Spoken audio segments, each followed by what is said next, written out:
Today on CommUniverse, the CEO of Nvidia says what we've all been thinking, says what we've all been worrying about for a while now, which is that AI is going to take your job.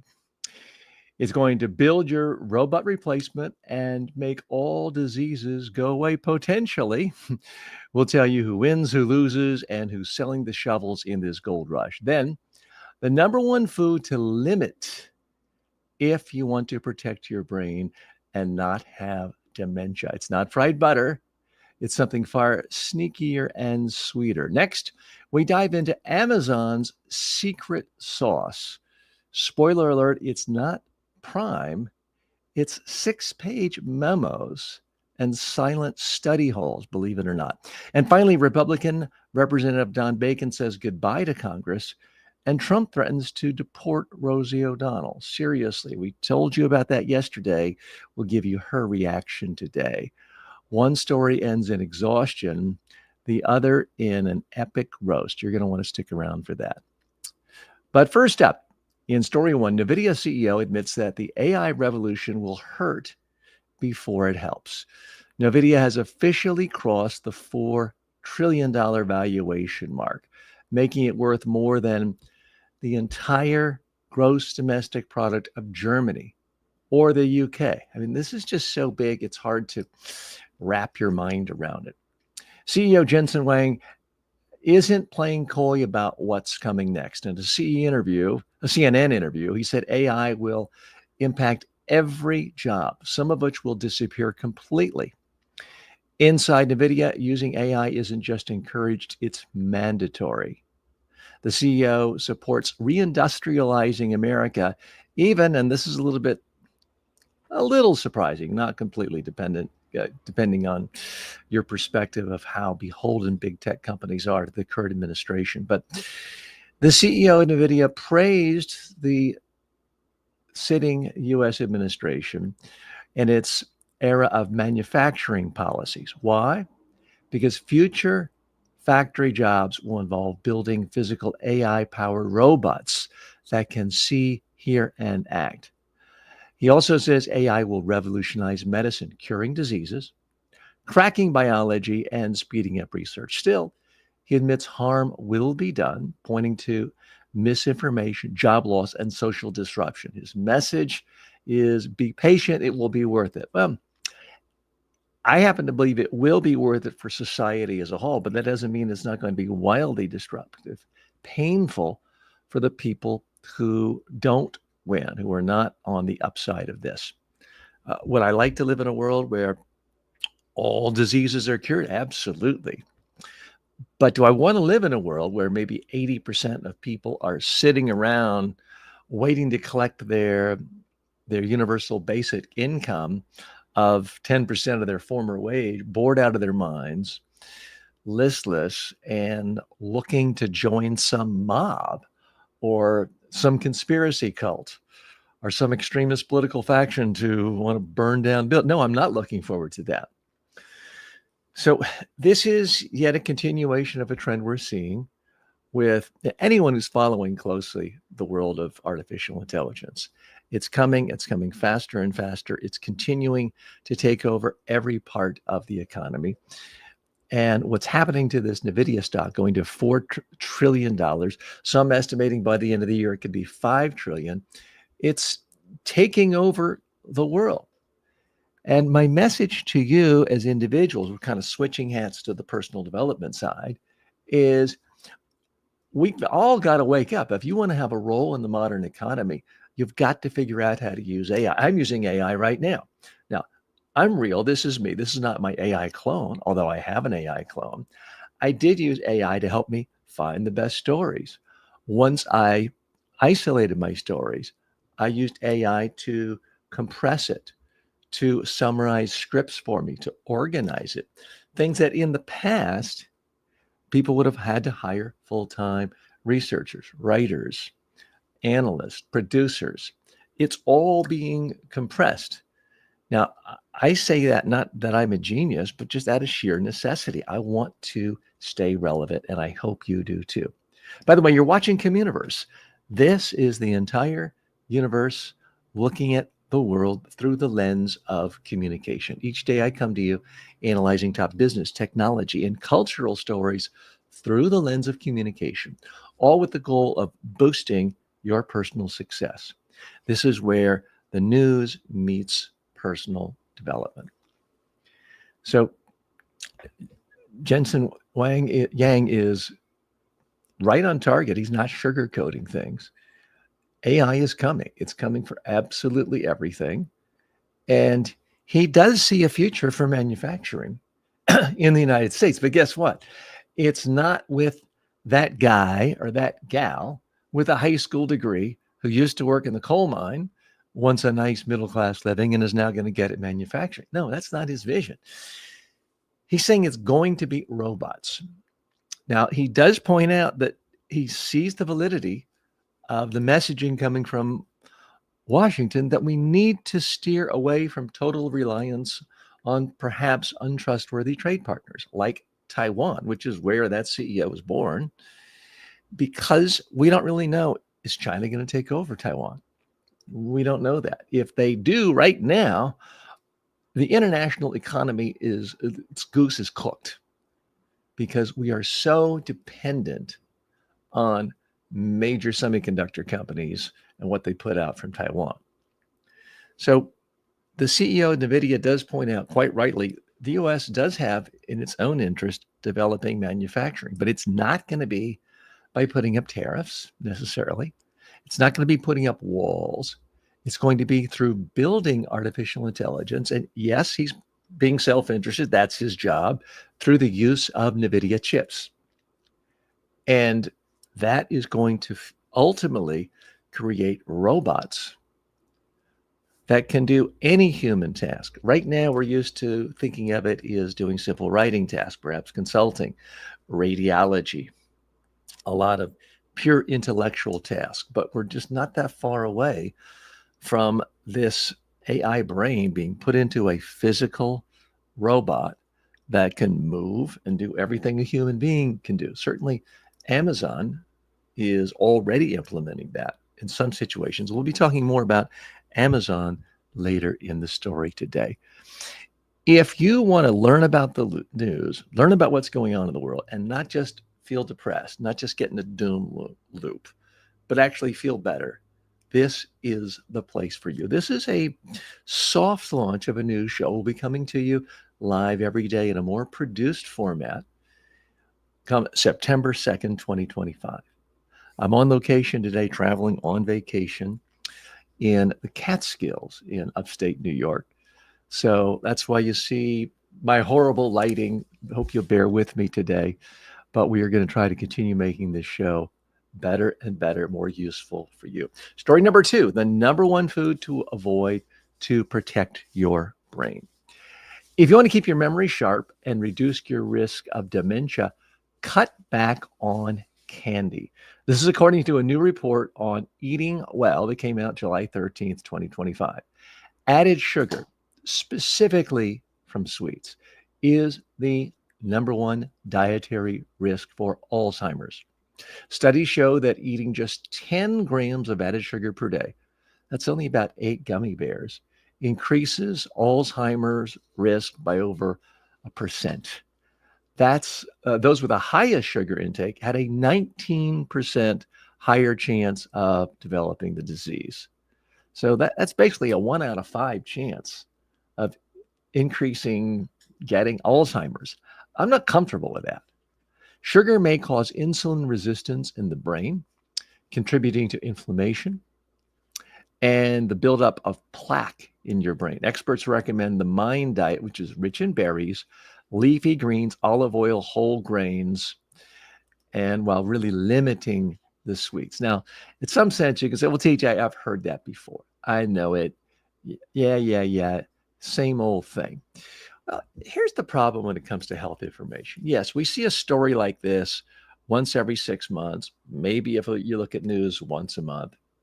So yeah, we've heard the story, but every single day, your brain, my brain, is bombarded not with one message on consume more sugar. We're bombarded with thousands and thousands of messages, certainly every week, but oftentimes every day, every Coke ad, every Pepsi logo you see, every corn chip commercial you see, because corn chips have sugar in it too.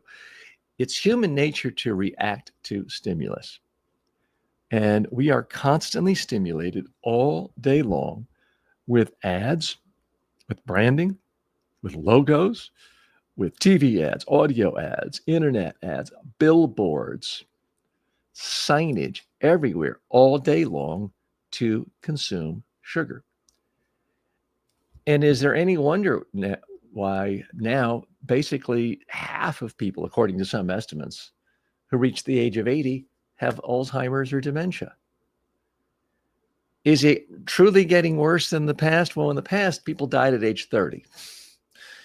And as recently as 100 years ago, the average life expectancy in the United States was 46. So you didn't have to worry about getting Alzheimer's or dementia if you die at 46. But do we want to go back to those days of dying at 46? I don't think so. So that's why it's crucial that if you want to be successful in the long run, if you still want to be vital and active, I don't care about you making money at age 80 or 90 if you don't want to, but certainly you want to be having interesting conversations with your children or grandchildren, perhaps giving back to your community, being involved with civic life. It's hard to do that if you don't know where you are or what day it is or what time it is. And that's why the number one thing you can do to help other people is to frankly help yourself in your own health. Because if you're not healthy, now people have to take care of you. You're not taking care of other people. So that's why it's crucial to really look at the sugar intake going into your body. And it's not as simple as saying, well, I never buy candy.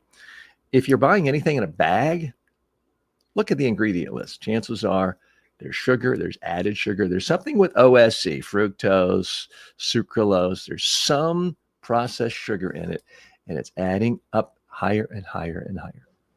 Studies have shown in the last 150 years, the average American has gone from eating maybe 5 pounds of sugar to 75 pounds of sugar. That's not what human evolutionary genetics is built to process. It's just not. And it's causing all sorts of problems. Short-term, being overweight, obese, diabetes, long-term dementia. So while it's fun to get all excited about the danger of floods and an airplane crashing, the number one danger to your life may be that can of Coke right in front of you, that bag of candy, those box of cookies, that donut. I was just at a gas station moments ago, and there were these delicious donuts right in my face, tempting. Thankfully, I said no. In story 3, Amazon's secret weapon wasn't Prime, it was reading. And speaking of reading, I better do a quick check and read and make sure everything is processing the right way on the show today. Again, I want to thank you. This is sort of a rough draft concept version of this new show, CommUniverse, where we come to you every single day with the top business, technology, and culture stories designed to inform you on the world and give you a sense of how to improve your own life, to boost your own personal development skills. So let's take a look. This is something many of you have heard before, but it bears repeating, and new information coming from a top executive from Amazon. Former Amazon principal engineer Steve Hune says the tech giant's secret sauce wasn't Prime shipping. It was, get this, 6-page memos. Speaking on the Pragmatic Engineer podcast, Hune says he spent 1 to 4 hours per day, not per week, not on the weekend, per day, 1 to 4 hours a day reading memos from his colleagues. Amazon meetings started with silent study holes where employees read the memos together. There's no slides, there's no improv, there's no bluffing. This culture was championed by Jeff Bezos, who banned PowerPoint in favor of deep, structured thinking. Hune says reading these memos taught him how to write clearly, think clearly, and make better decisions. But he also warns This kind of discipline only works if it comes from the top down.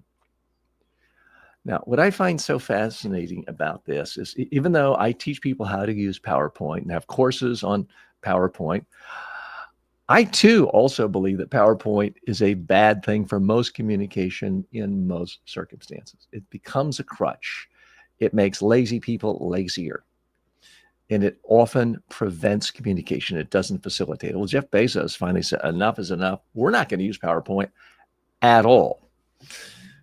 That only works if the CEO says that, because otherwise it will creep in to any corporate culture like kudzu and take over and strangle things. I give Jeff Bezos a lot of credit for this. He also realizes everyone's busy, and if you just send a memo in advance, tell people to read it, and then you start delivering a PowerPoint, everyone's going to be thinking, I don't know what's going on. Let me look here and pretend to know what's going on and shake my head occasionally. He realizes waste of time.